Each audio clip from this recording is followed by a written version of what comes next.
Hello students, welcome to orbit academy CUET. आज हम पढ़ने जा रहे हैं पार्ट 1 पीवाईक्यू क्वेश्चंस का, जो कि रिलेटेड है सीयूईटी यूजी पेपर, जो कि हुआ था 13 मई 2025 को, शिफ्ट 1 में। तो आज हम इसके जो है 15 क्वेश्चंस सॉल्व करेंगे। तो चलते हैं क्वेश्चन नंबर 1 पर।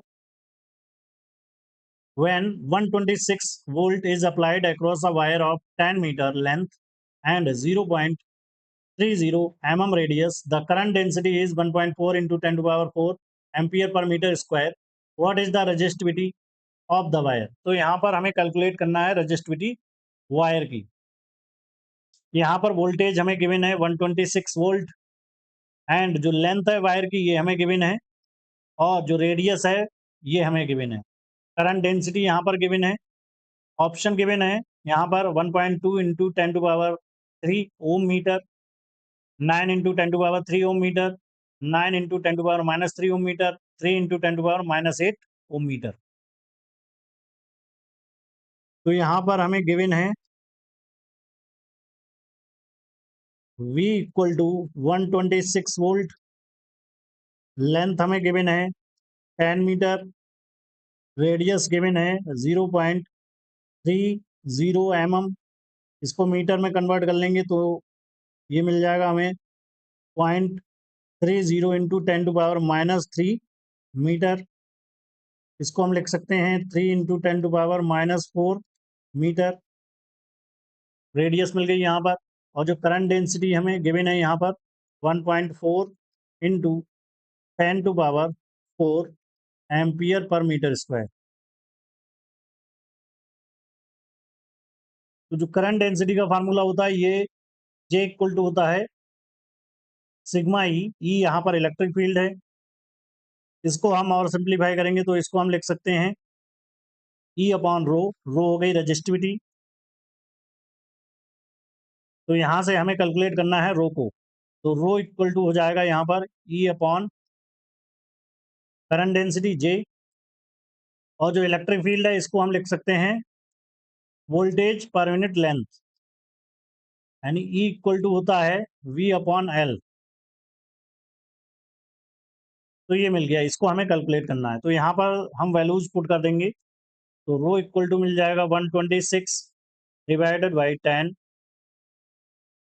Divided by 1.4 into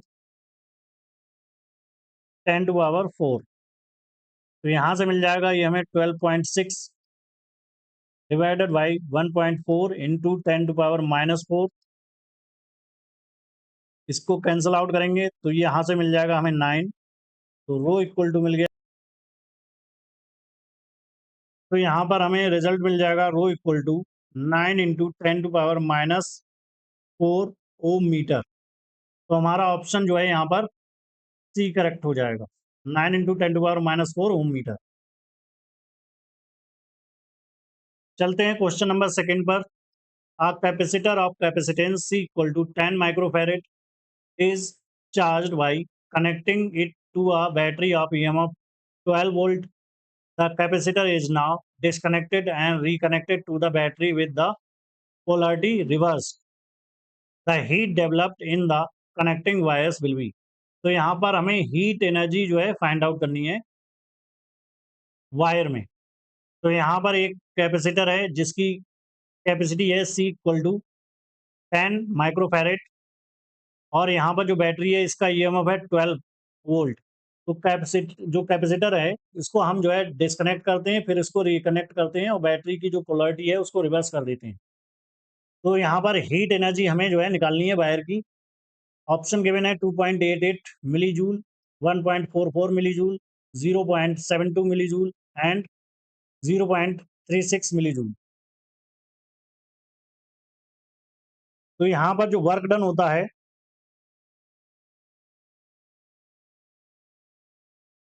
work done by battery W equal to मिल जाएगा हमें डेल्टा क्यू इंटू वी। इसको इक्वेशन 1 मान लेते हैं। डेल्टा क्यू इक्वल टू होता है Q final minus Q initial. तो जो क्यू इनिशियल है यहाँ पर ये है हमारे पास सी वी, और क्यू फाइनल हो जाएगा, पोलरिटी को रिवर्स कर देते हैं तो ये मिल जाएगा माइनस सी वी। तो यहाँ से जो डेल्टा क्यू हमें मिल गया, ये मिल गया माइनस सी वी और माइनस सी वी, तो ये मिल जाएगा two C we.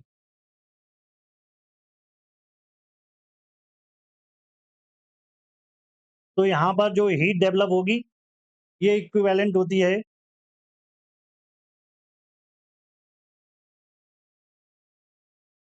Work done के। तो यहाँ से हमें मिल जाएगा, इसका मॉड ले लेंगे मैग्नीट्यूड, तो यहाँ पर मिल जाएगा two C V into V, तो टू सी वी स्क्वायर। यहाँ पर डेल्टा क्यू ना लिख करके हम डेल्टा यू लिख लेंगे, इसको माइनस लगा लेंगे क्योंकि डेल्टा क्यू को हमने चार्ज ले लिया, इसलिए हीट को हम डेल्टा यू से जो है डिनोट करेंगे यहाँ पर। तो यहाँ पर हमें मिल जाएगा टू इंटू सी है हमारे पास 10 इंटू 10⁻⁻6 फैरेड और वी है 12, तो ये मिल जाएगा 10 इंटू 10⁻⁻6 इंटू 12 का स्क्वायर। जब हम इसको सॉल्व करेंगे यहाँ पर तो ये हमें मिल जाएगा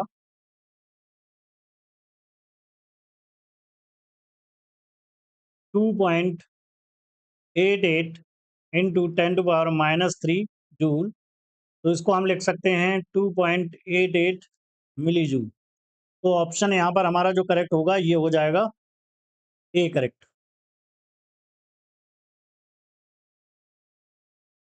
चलते हैं क्वेश्चन नंबर 3 पर।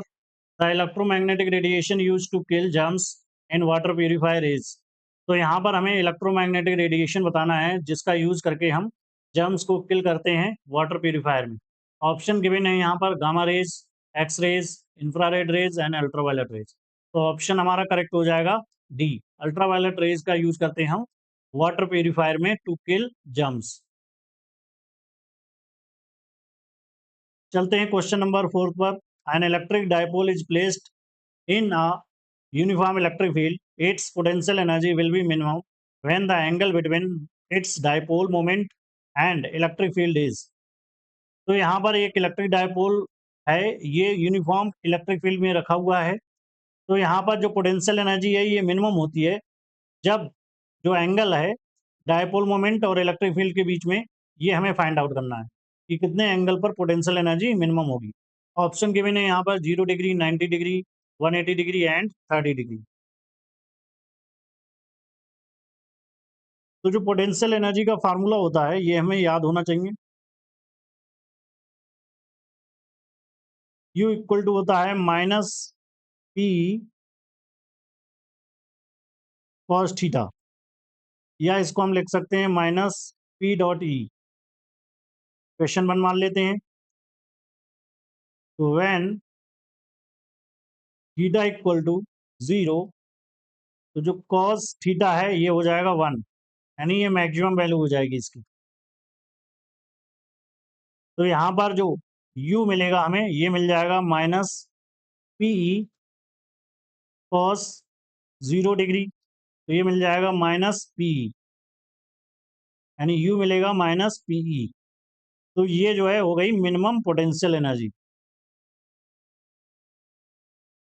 तो हमारा जो एंगल होगा यहाँ पर ये होगा 0 डिग्री, ऑप्शन ए करेक्ट हो जाएगा। चलते हैं क्वेश्चन नंबर 5 पर।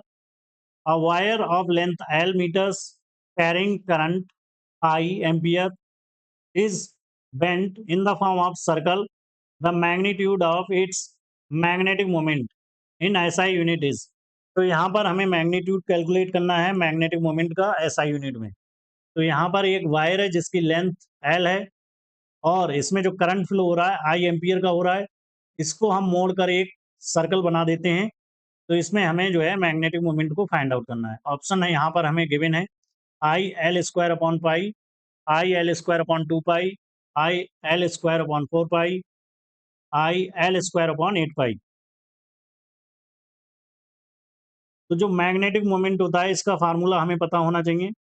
Magnetic moment M equal to होता है आई ए,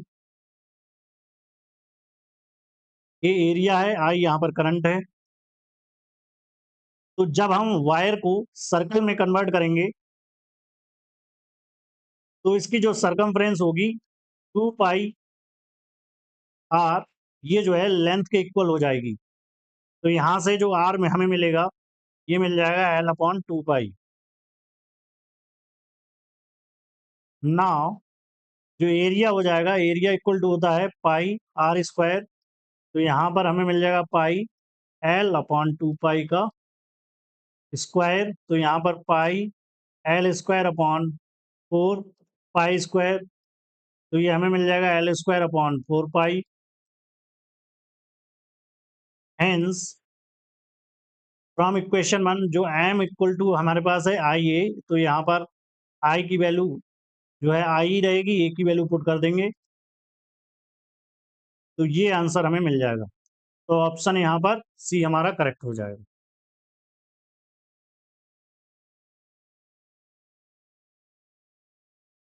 चलते हैं क्वेश्चन नंबर 6 पर।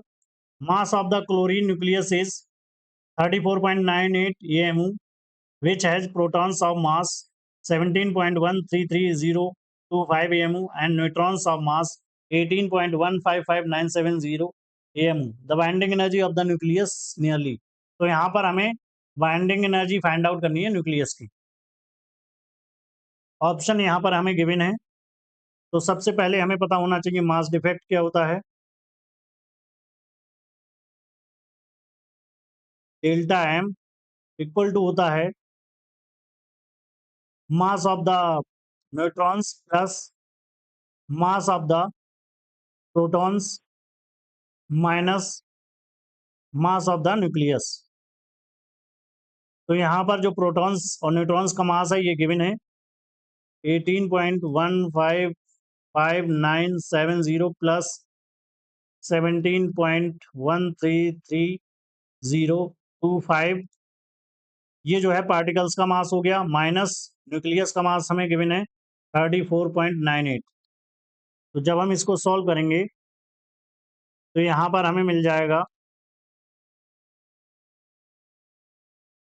35.2889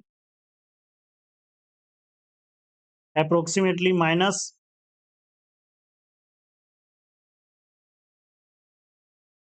और यहाँ पर ये 5 मिलेगा 59988, ओके, माइनस 34.98। जब हम इसको सिंप्लीफाई करेंगे तो यहाँ से डेल्टा एम हमें मिल जाएगा 0.308995 AMU मिल जाएगा। और जो बाइंडिंग एनर्जी होती है ये इक्वल टू होती है डेल्टा एम सी स्क्वायर। तो यहाँ पर जो 1 AMU इक्वल टू होता है, मास को हम डायरेक्टली एनर्जी में कन्वर्ट कर सकते हैं 931.5 मेगा इलेक्ट्रॉन वोल्ट। तो यहाँ से मिल जाएगा हमें 0.308995 इंटू 931.5 मेगा इलेक्ट्रॉन वोल्ट। तो जब हम इसको मल्टीप्लाई करेंगे तो अप्रोक्सीमेटली हमें मिल जाएगा 28.7.82 MEV। तो यहाँ पर जो ऑप्शन हमारा करेक्ट हो जाएगा ये ए होगा।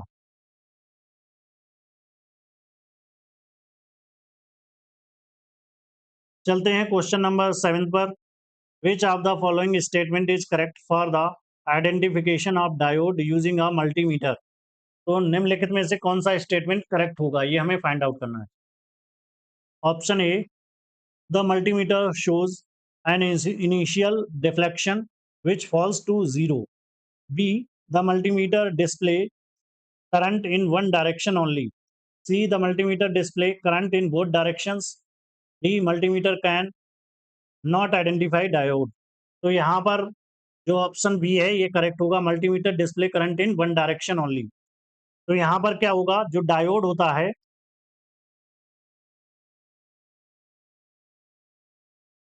तो ये जो है फॉरवर्ड वाइस के लिए काम करता है। फॉरवर्ड वाइस जब हम जो है पी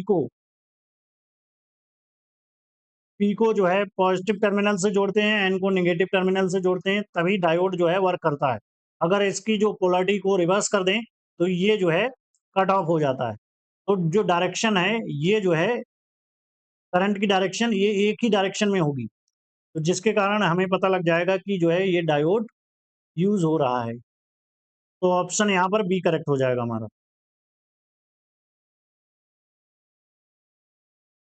चलते हैं क्वेश्चन नंबर 8 पर। The sunlight is allowed to fall on a pin hole of diameter 10⁻⁴ mm and thus a diffraction pattern is obtained. How will the size and intensity of the diffraction pattern will be affected if the diameter of the pinhole is slightly increased? तो हमें यहाँ पर ये बताना है कि जो size है और इंटेंसिटी है डिफ्रैक्शन पैटर्न का, ये किस तरीके से अफेक्ट होंगे जब जो डायमीटर है पिनहोल का इसको हम स्लाइटली इंक्रीज कर देते हैं। तो यहाँ पर जो फ्रिंज विड्थ या जो साइज होता है ये इनवर्सली प्रोपोर्शनल होता है डायमीटर के, यानी जो फ्रिंज विड्थ हो गई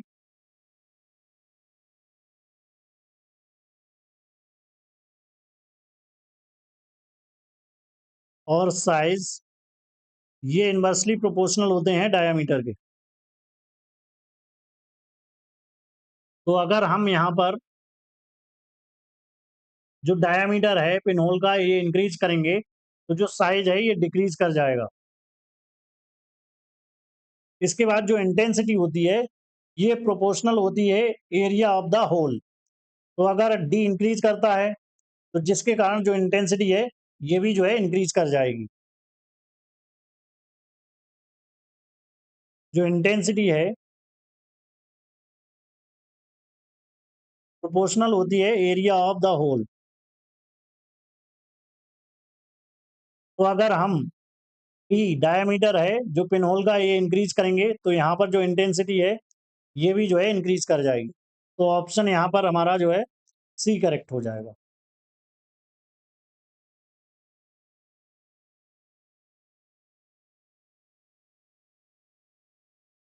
चलते हैं क्वेश्चन नंबर 9 पर। Two inductor coils of self inductance L1 and L2 having same length and same area of cross section are placed so close that the effective flux in one coil is completely linked with the other. The mutual inductance between them is equal. तो यहाँ पर जो flux है एक coil से दूसरी coil में completely linked है, तो यहाँ पर हमें म्यूचुअल इंडक्टेंस फाइंड आउट करना है। ऑप्शन गिवन है L1 into L2, L1 divided by L2, L1 L2 का whole square and L1 L2 का रूट। तो यहाँ पर जो म्यूचुअल इंडक्टेंस होता है M इक्वल टू होता है K L1 L2 का रूट। यहाँ पर K क्या है? कपलिंग कॉफिशिएंट है। तो अगर जो फ्लक्स है ये कंप्लीटली लिंक होता है तो जो K की वैल्यू हो जाती है ये 1 हो जाती है। और 100% flux linked to other coil, तो यहाँ पर M इक्वल टू हो जाएगा L1 L2 का रूट। तो ऑप्शन हमारा डी करेक्ट हो जाएगा यहाँ पर। चलते हैं क्वेश्चन नंबर 10 पर। In a double slit experiment if the distance between the slits be reduced to half then the new fringe width will be. तो यहाँ पर जो यंग्स डबल स्लिट एक्सपेरिमेंट होता है इसमें जो डिस्टेंस है स्लिट्स के बीच की ये हाफ कर दी जाती है, तो जो न्यू फ्रिंज है विथ ये हमें फाइंड आउट करनी है। सेम होगी, डबल होगी, हाफ हो जाएगी या 1/4 हो जाएगी। तो फ्रिंज विथ का हमें फार्मूला पता होना चाहिए। बीटा इक्वल टू होती है लैम्डा डी अपॉन डी। इसमें जो स्मॉल डी है ये है डिस्टेंस बिटवीन द स्लिट्स।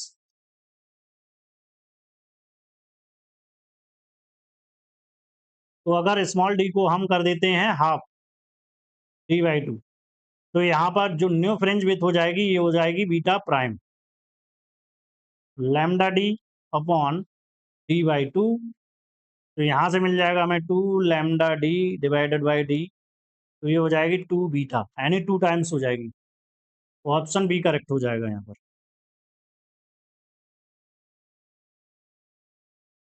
चलते हैं क्वेश्चन नंबर 11 पर। An induced EMF is produce when a magnet is plugged into a coil.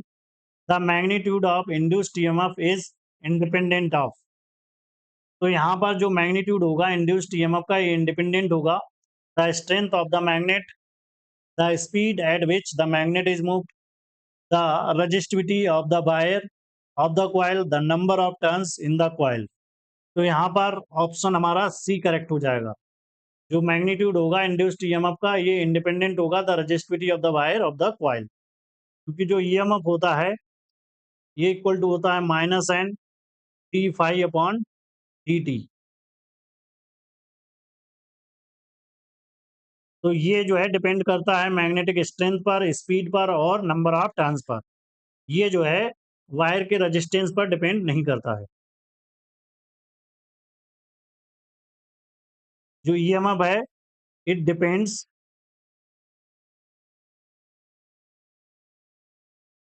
On magnetic strength,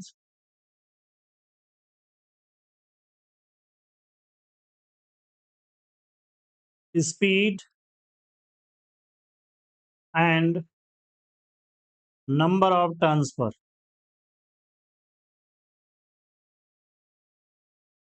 it does not depend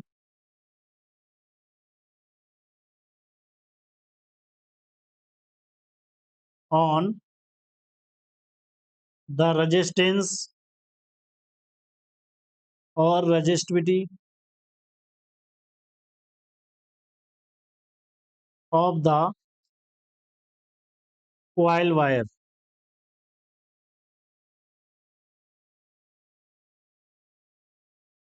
चलते हैं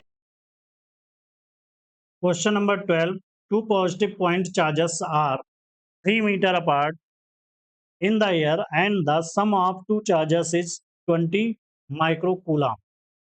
If the force between them is 0.075 Newton, the two charges are।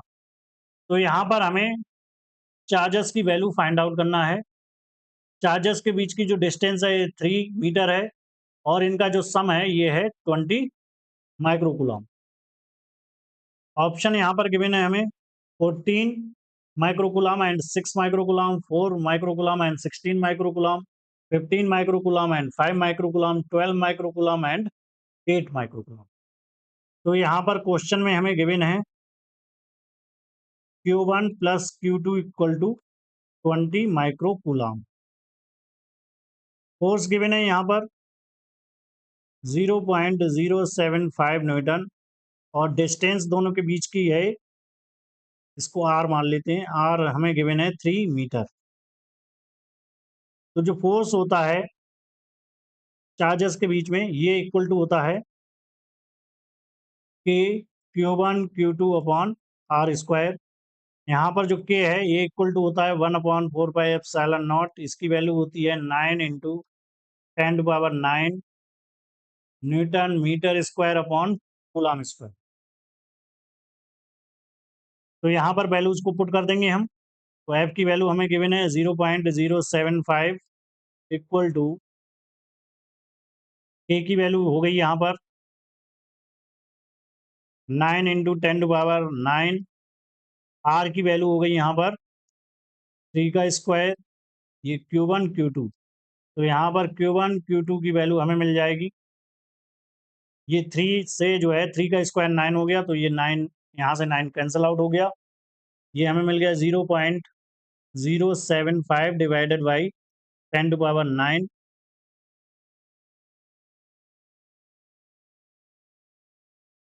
इसको जब हम solve करेंगे तो यहाँ से मिल जाएगा हमें ये 75 इंटू 10⁻³ इंटू 10⁻⁹। तो 75 इंटू 10⁻⁻12 मिल जाएगा यहाँ से हमें Q1 एंड Q2 की वैल्यू। तो जब हम मल्टीप्लाई करेंगे यहाँ पर ऑप्शन को चेक करेंगे तो ये 15 एंड 5 इनकी जब हम मल्टीप्लाई करेंगे Q1 हो जाएगा हमारा 15 माइक्रोकूलम एंड Q2 हो जाएगा 5 माइक्रोकूलम। तो जब हम Q1 एंड Q2 की मल्टीप्लाई करेंगे तो हमें ये मिलेगा। तो हमारा ऑप्शन जो है सी करेक्ट हो गया। चलते हैं क्वेश्चन नंबर 13 पर। A solenoid of length 0.4 meter having 500 tons of wire carries a current of 3 ampere. A coil of 10 tons and radius 0.01 meter carries a current of 0.4 ampere. What will be the torque required to hold the coil in the middle of the solenoid with its axis perpendicular to the axis of solenoid? तो यहाँ पर हमें जो है torque calculate करना है। Option given है यहाँ पर 4.9 into 10⁻⁻7, 5.9 into 10⁻⁻6 newton metre, 3.75 into 10⁻⁻7, 6.45 into 10⁻⁻6 newton metre. तो जो टॉर्क का फार्मूला होता है ये हमें पता होना चाहिए। टाउ इक्वल टू होता है एम बी साइन थीटा। तो यहाँ पर ये परपेंडिकुलर गिवन है तो थीटा इक्वल टू हो गया 90। तो यहाँ पर टाउ इक्वल टू हो गया एम बी। इसको इक्वेशन 1 मान लेते हैं। जो मैग्नेटिक फील्ड होता है सोलेनोइड के लिए ये हमें मिलता है म्यू जीरो नॉट एन आई।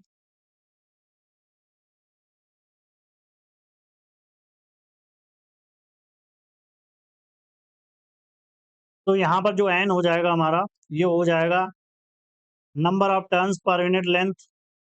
तो यहाँ पर है ये 500 डिवाइडेड बाई 0.4 तो ये हमें मिल जाएगा 1250। तो बी यहाँ से हमने कैलकुलेट कर लिया 4 पाई म्यू नॉट की वैल्यू होती है 10⁻⁻7 इंटू 1250 इंटू करंट हमें गिवन है 3।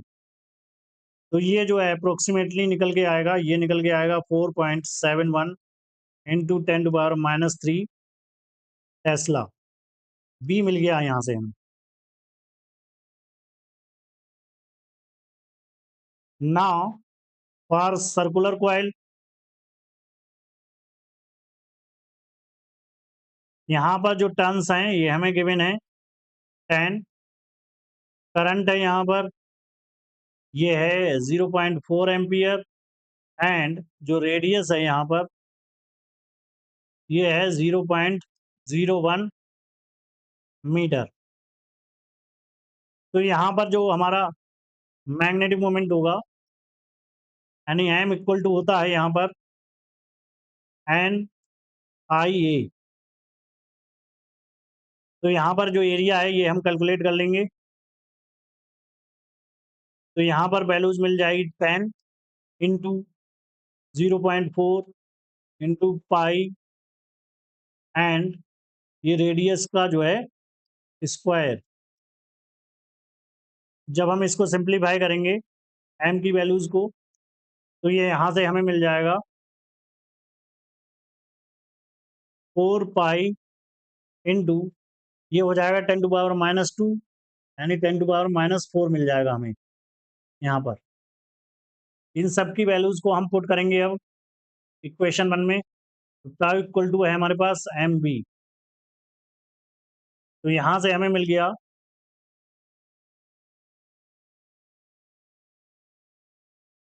ये 4 पाई इंटू 10⁻⁻4 इंटू बी की वैल्यू है हमारे पास 4.71 4.71 इंटू 10⁻⁻3। तो यहाँ से जो टाउ है इसकी अप्रोक्सीमेटली वैल्यू मिल जाएगी 5.9 इंटू 10⁻⁻6 न्यूटन मीटर। तो हमारा जो ऑप्शन करेक्ट हो जाएगा यहाँ पर ये होगा B 5.9 into 10⁻⁻6 newton metre.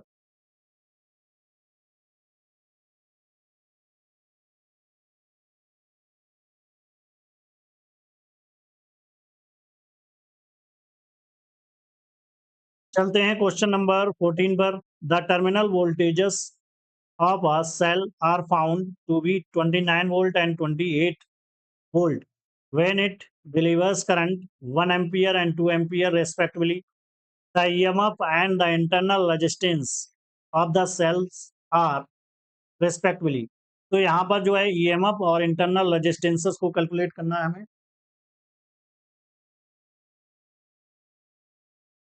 We know that जो v इक्वल टू होता है ये होता है e minus I R. Question 1 मान लेते हैं। तो पहला यहाँ पर हमें गिवन है 29 इक्वल टू ई। करंट यहाँ पर 1 एम्पियर का गिवन है, और जो आर की वैल्यू है यहाँ पर, ये स्मॉल आर लिखते हैं यहाँ पर, स्मॉल आर। ये क्वेश्चन हो जाएगी सेकंड। दूसरा यहाँ पर गिवन है 28 equal to E minus 2 R, ये थर्ड हो गई। इन इक्वेशंस को अगर हम सॉल्व करेंगे तो ई कैंसिल हो जाएगा, यहाँ पर 1 मिल जाएगा, और ये हमें मिल जाएगा 1 आर। तो आर इक्वल टू मिल गया 1 ohm resistance. Now from question 2, तो यहाँ पर 29 equal to E minus 1 into 1, तो ये हो जाएगा 29 equal to E minus 1। E equal to हो जाएगा 29 प्लस 1, यानी 30 मिल जाएगा यहाँ पर। तो ऑप्शन हमारा बी करेक्ट हो गया यहाँ पर।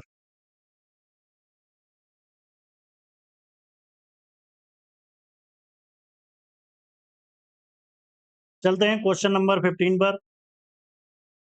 A charge q is enclosed by a Gaussian spherical surface of radius r. If the radius is reduced to half of r, the outward electric flux will be। तो यहाँ पर हमें जो है फ्लक्स बताना है। reduced to half of its initial value, the same as its initial value, twice its initial value, 4 times its initial value। तो यहाँ पर जो फाई होता है गॉसियन जो है स्पेरिकल सरफेस के अकॉर्डिंग, यानी जो फ्लक्स होता है ये होता है Q enclosed divided by epsilon not. तो ये फ्लक्स हमें मिलता है। तो जो फ्लक्स है ये डिपेंड करता है केवल चार्ज पर, not the radius of the surface पर। तो यहाँ पर ऑप्शन हमारा बी करेक्ट हो जाएगा। जो फ्लक्स होगा ये सेम रहेगा इट्स इनिशियल वैल्यू के। Flux depends only on the net charge enclosed by the surface।